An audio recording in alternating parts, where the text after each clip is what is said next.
Hello, it's been a while since we've done videos. We've been working off of Nearpod and whatnot, but it is Tuesday, October 27th. If you are watching this, you need to get the notes from today.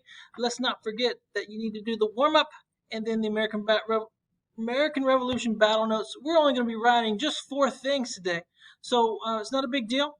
We're only going to be doing 4 things today. Yeah, because we're just getting started into the American Revolution. Let me drag my picture. I have no idea what's over there. Drag my picture over here. So today we're going to be talking about the Battle of Lexington and Concord. The Intolerable Acts made the colonies upset. And then, so they decided they're going to boycott all British goods. Of course, that made the king upset. And now they're pretty much both mutually, that means together, have come to the idea and realization that when it's all said and done, that they are going to have to go to war and figure this out. And so on April the 18th of 1775, a spy told the main general in the colonies that the colonists were hiding a large supply of gunpowder and weapons in the nearby village of Concord. That's about 20 miles from Boston, where everything has really been happening. He's decided, you know what, I want to strike at once. And then the thing is, though, the colonists had their own spies. And because of that, they were able to catch them, and so they weren't caught off guard. And that's where you get the famous ride of Paul Revere, and he let them know not that the British were coming, but that the regulars were coming. That's the words he said. Today we just say the British are coming because, yeah, we know that it's the British. But if he said the British are coming back then it'd be like, okay, we're all British. What the heck are you talking about? And so Paul Revere, rode from here all the way through to Lexington and then down to Concord. Another guy by the name of William Dawes took off from Boston and went out. And what they're doing is they're calling in the Minutemen. So the Minutemen are getting ready to fight. And they met the British troops at Lexington and then at Concord. And if you look at this map and you see here, my picture's kind of way. The blue is the British troops. They're going to go hit them at Lexington, and then at Concord they're going to turn around.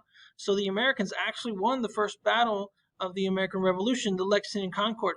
So you need to know several things about the Battle of Lexington and Concord. First and foremost, and it's the one right here, it was the first battle of the American Revolution. Nobody knows who fired the first shot, but they call it the shot heard around the world. Now, you can't literally hear a single gunshot. Even the huge bombs, you can't hear, too terribly far compared to, how big the Earth is. But at the same time, they called it the shot heard around the world because people were talking about it. It's a big deal. A bunch of lawyers, merchants, shipbuilders, lumberjacks, they got together and they fought. And they're going to eventually defeat the most powerful army in the whole world. That's a big deal. And so number one, it was the first battle of the American Revolution. Number two, it was a shot heard around the world. Number three, it proved to England that these guys weren't just, an irregular army that, as soon as, they're starting to fire guns at them, they're going to run away. No. These guys were not only willing to fight for their rights, but they're willing to, and that's very important, they're willing to die for their rights.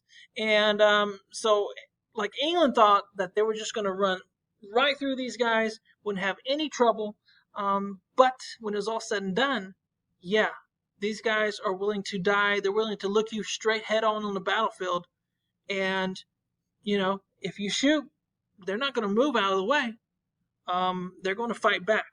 And then they made George Washington the commander of the Continental Army. Basically, that means that nobody in the army was above him. He was the man. And his army was very small. It never made more than 17,000 men. Here in Harlingen, we have, close to 60,000 people on, in our city. And of course, those men, they needed all these things: blankets, shoes, ammo, guns, all that stuff. And we know that costs money. So when it's all said and done, they're going to have a huge war debt left over. And when Washington becomes president, that is going to be the biggest issue that he's going to face as president. So make sure that you get these notes here. I'll leave it here. You can pause it, type them down real quick. And that's pretty much all I got for you today. Make sure that you are getting all the work turned in. If it has a star on it, make sure you're turning that in and doing all this. We will not finish these notes tomorrow. We'll probably finish these notes most likely on Thursday.